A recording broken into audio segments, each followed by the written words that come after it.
Sur la question,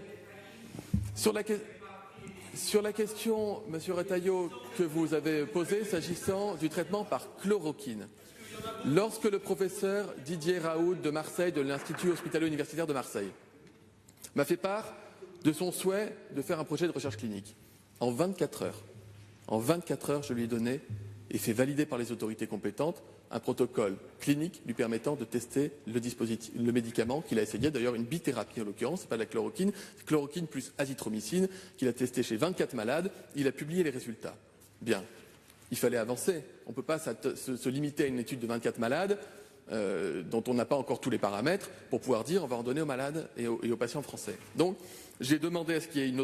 une étude multicentrique qui a démarré il y a déjà 3 jours, notamment dans les hôpitaux parisiens, à Lille et dans d'autres territoires sur quelques centaines de malades, qui sera rapide à nouveau avec des protocoles opérationnels qui ont été délivrés en moins de 24 heures pour qu'on ne perde pas une journée. Et vous me posez la question de savoir si nous serons capables, le cas échéant, de donner les traitements aux patients. Je me suis entretenu encore il y a 2 jours pour le vérifier avec les industriels qui produisent les médicaments. Ils m'ont dit disposer aujourd'hui de 300 000 boîtes de médicaments et avoir une capacité de production de plusieurs millions de boîtes par mois. Et nous avons pris les devants, monsieur le sénateur, puisque l'exportation de ces médicaments est impossible en France depuis déjà 2 semaines par anticipation au cas où la nouvelle serait bonne. Mais je reste extrêmement prudent, monsieur le sénateur, et jusqu'ici je n'en ai pas parlé, parce que tant que nous n'avons pas la garantie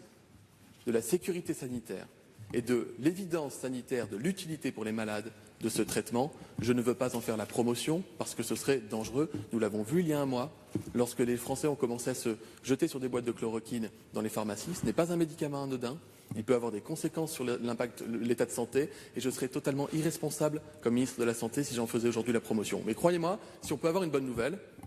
on aura de quoi soigner les malades français.